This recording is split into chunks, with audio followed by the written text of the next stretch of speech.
Kano yan?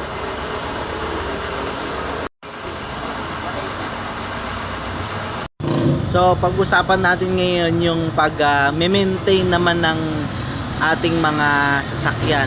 Isa na dyan yung regular change oil ng motor or ng 4 wheels. Alam nyo, napakahalaga na ma-maintain natin yung regular na change oil, yung interval. Halimbawa, 6 months yung hindi gagamitin, hindi siya aabot ng 5K yung ating mga tinakbo ng ating sasakyan. Kung sa 4 wheels ay 6 months, dapat palitan nyo na po yung mga langis po nyan. Kung pa 5K naman yung tinakbo, halimbawa magche-change oil kayo, merong takbo po yon na kailangan maabot nya. Pag umabot na kayo doon, 5K yung langis, dapat mag-change oil na tayo. Sa mga motor naman po, ang mineral oil din niya ay 2.5 naman, 2,500.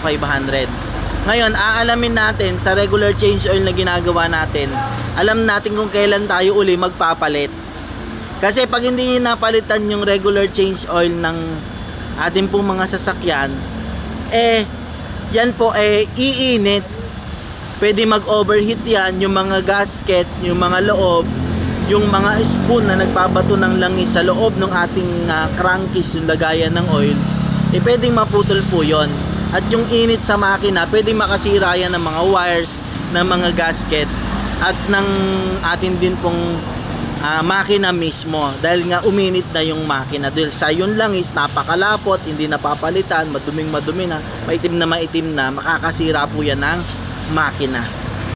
So para hindi tayo nangangamba kung inaalagaan ba nating mabuti yung ating makina, lalo na sa mga bago, nagpapaalala tayo na mag-check tayong palagi nung ating mga tinatakbo nung ating pong odometer, nung ating trips. Merong trip A, trip B, merong kabuuang takbo. Tingnan niyo po kung kailan kayo huling nagpa-change oil, dahil malaking bagay po ito para tumagal yung buhay ng ating makina at lalong maingat at maging kondisyon sa ating pagtakbo, no? Ito naman yung aking minamaneho ngayon.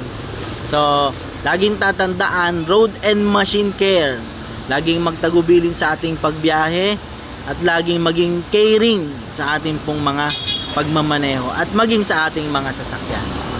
Muli po, sana may natutunan kayo at sana makatulong sa inyo. Pakishare nyo sa mga bago. Salamat po sa Diyos.